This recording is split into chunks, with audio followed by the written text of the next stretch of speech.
നമ്മുടെ കൂണിൻ്റെ വിളവെടുപ്പ് കഴിഞ്ഞു കേട്ടോ. ഇനി നമുക്കത് ക്ലീൻ ചെയ്ത് പാക്കിങ്ങിന് വേണ്ടിയിട്ട് റെഡിയാക്കണം.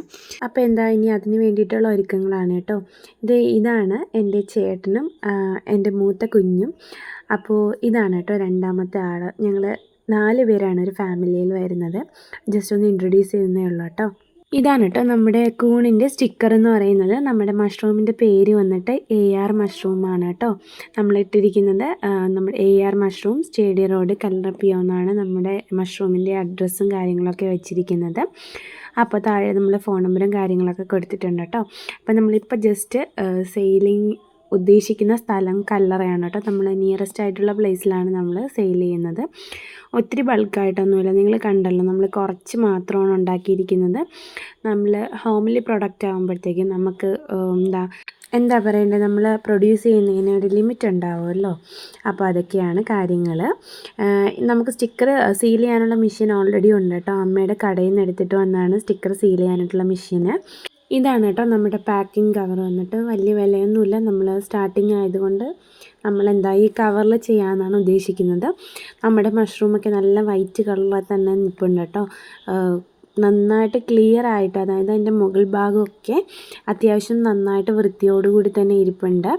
അപ്പോൾ നമുക്ക് മുകൾ ഭാഗത്തൊന്നും വലിയ പണിയില്ല. എന്നാൽ താഴ്ഭാഗത്ത്, അതായത് ചുവട് ഭാഗത്ത് നമ്മൾ കേസിങ് കൊടുത്തിട്ടുള്ള മിക്സർ പറ്റി പിടിച്ചിരിക്കുകയാണ്. അപ്പോൾ ജസ്റ്റ് ഒന്ന് അത് ക്ലീൻ ചെയ്യാൻ കേട്ടോ. നമ്മൾ കൊടുക്കുമ്പോൾ അത്യാവശ്യം വൃത്തിക്ക് കൊടുത്തില്ലെങ്കിൽ നമ്മളെ പ്രോഡക്റ്റ് അത്ര നല്ലതല്ല എന്ന് വാങ്ങിക്കുന്ന കസ്റ്റമേഴ്സ് വിചാരിക്കില്ല. അപ്പോൾ നമുക്ക് ജസ്റ്റ് ഒന്ന് നന്നായിട്ട് ക്ലീൻ ചെയ്ത് കൊടുക്കാം.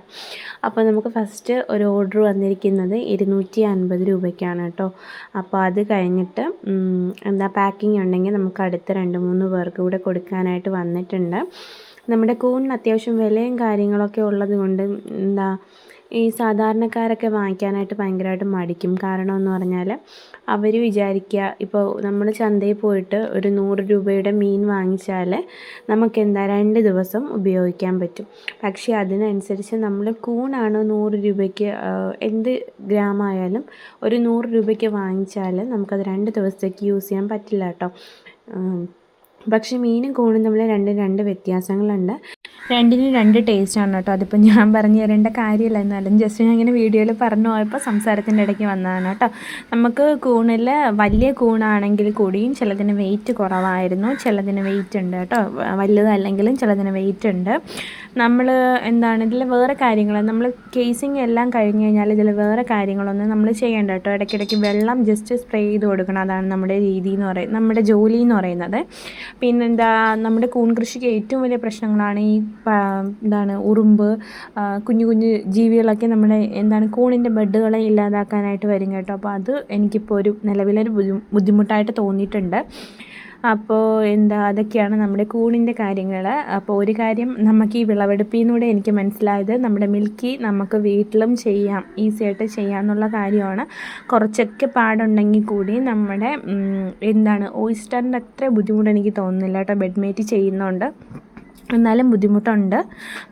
നമ്മൾ ഓയിസ്റ്ററൊക്കെ ചെയ്യുമ്പോൾ, വൈക്കോലിൽ ചെയ്യുമ്പോൾ നന്ന പാടുണ്ട് കേട്ടോ. കുറേ നേരം കുതിർക്കാനിടണം, പിന്നെ അതിനെ സ്റ്റെറിലൈസ് ചെയ്യണം കാര്യങ്ങൾ, പിന്നെ വൈക്കോലിൻ്റെ നനവ് ക്രമീകരിക്കണം, അങ്ങനെയൊക്കെ ഒരുപാടുണ്ട്. പക്ഷേ ബെഡ്മേറ്റ് ആകുമ്പോൾ ഈ കാര്യങ്ങളൊന്നുമില്ല കേട്ടോ. നമുക്ക് ഈസി ആയിട്ട് ചെയ്യാം. നമ്മൾ നല്ല തിളച്ച ചൂടുവെള്ളം ഉപയോഗിച്ച് നമുക്ക് പെട്ടെന്ന് തന്നെ ചെയ്തെടുക്കാം കേട്ടോ. ആ ഒരു മീഡിയം നമുക്ക് കൂൾ ഡൗൺ ആവുന്ന ഒരു ടൈം മാത്രം മതിയാവും. പിന്നെ നമുക്ക് ഈസിലി പെട്ടെന്ന് തന്നെ ബെഡുകൾ ചെയ്യാം. പക്ഷേ ഞാൻ ഓയിസ്റ്ററും ഇതുപോലെ ബെഡ്മേറ്റിൽ ചെയ്ത് നോക്കിയിട്ടുണ്ടെങ്കിലും അത്രത്തോളം എനിക്ക് ഈൽഡ് ബെഡ്മേറ്റിൽ നിന്ന് കിട്ടിയിട്ടില്ല കേട്ടോ. നമ്മൾ ഓയിസ്റ്റർ ചെയ്യുമ്പോൾ വൈക്കോലിലാണ് കൂടുതലും വിളവ് കിട്ടുന്നത് കേട്ടോ. എനിക്കങ്ങനെയാണ് തോന്നിയിട്ടുള്ളത്. അപ്പോൾ ഇനി ഒന്നുകൂടി ഒന്ന് ബെഡ്മേറ്റൊക്കെ ഒന്നുകൂടി ഒന്ന് ട്രൈ ചെയ്ത് നോക്കണം. നമ്മുടെ മഴക്കാലം വന്നല്ലോ, അപ്പോൾ നമുക്ക് മിൽക്കി ഇനി അധികം നിൽക്കില്ല കേട്ടോ. നമ്മൾ ചൂട് കൂടുതലുള്ള കാലാവസ്ഥയിലാണ് മിൽക്കി സാധാരണയായിട്ട് നമ്മൾ കൃഷി ചെയ്യുന്നത്. മഴ വരുന്ന സമയത്ത് നമ്മൾ ഓയിസ്റ്ററിലേക്ക് മാറുകയാണ് ചെയ്യാറുള്ളത്.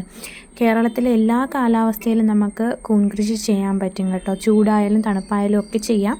പക്ഷേ നമുക്ക് വിളവ് കിട്ടണമെങ്കിൽ നമ്മുടെ ചൂട് കാലത്ത് കൃഷി ചെയ്യുന്ന കൂണ്, അതായത് മിൽക്കി, മഴയത്ത് ചെയ്ത് കഴിഞ്ഞാൽ നമുക്കത് വിളവ് കിട്ടില്ല. അതങ്ങനെ ഒരു പ്രശ്നമുണ്ട്. അല്ലെങ്കിൽ നമുക്ക് കേരളത്തിലെ എല്ലാ കാലാവസ്ഥയിലും അനുയോജ്യമായിട്ട് ചെയ്യാൻ പറ്റുന്ന ഒരു കൃഷി രീതിയാണ് കൂൺ കൃഷി എന്ന് പറയുന്നത് കേട്ടോ. പിന്നെ കൂൺ കൃഷിയിലെ മറ്റൊരു പ്രധാന പ്രശ്നമെന്ന് പറഞ്ഞാൽ ഈ ചെറു പ്രാണികളും ജീവികളും ഒക്കെ ബെഡിനെ തിന്ന് നശിപ്പിക്കുകയാണ്. അതൊരു വലിയ പ്രശ്നമാണ് കേട്ടോ. അത് കഴിഞ്ഞാൽ നമ്മുടെ മീഡിയത്തിൻ്റെ സ്റ്റെറിലൈസേഷനും കാര്യങ്ങളൊക്കെ നമ്മൾ ഓക്കെ ആക്കി കഴിഞ്ഞാൽ നമുക്ക് കൂൺ കൃഷിയിൽ വിജയം കൈവരിക്കാനായിട്ട് പറ്റും. നമുക്കിപ്പോൾ നമ്മൾ ക്ലീൻ ചെയ്തെടുത്തിട്ടുള്ള കൂണിൻ്റെ വെയിറ്റൊക്കെ ഒന്ന് ജസ്റ്റ് നോക്കാം കേട്ടോ. ഫസ്റ്റ് ടൈം ആയതുകൊണ്ട് എത്രത്തോളം ഉണ്ട് കൂണുകളെന്നൊക്കെ ഒന്ന് ജസ്റ്റ് ഒന്ന് നോക്കുകയാണ് കേട്ടോ, ചെക്ക് ചെയ്ത് നോക്കുകയാണ്. നമുക്ക് കൂണിൽ വേസ്റ്റ് ഞാൻ മാറ്റിയത് നിങ്ങൾ കണ്ടില്ലേ, നമ്മൾ നന്നായിട്ട് തന്നെ ക്ലീൻ ചെയ്യുമ്പോൾ നല്ല വേസ്റ്റുകളുണ്ടാകും കേട്ടോ. നമ്മൾ ജസ്റ്റ് ഒന്ന് വെറുതെ ഒന്ന് ടച്ചപ്പ് ചെയ്ത് പോവുകയാണെങ്കിൽ ഇത്രത്തോളം വേസ്റ്റ് ഉണ്ടാവില്ല. നമ്മൾ നന്നായിട്ട് ക്ലിയർ ചെയ്തിട്ടാണ് കൂണിനെ എടുക്കുന്നത് കേട്ടോ. അപ്പോൾ ഇതൊക്കെയാണ് ഇന്നത്തെ വീഡിയോയിൽ. അടുത്ത വീഡിയോയിൽ ബാക്കി ഇടാം.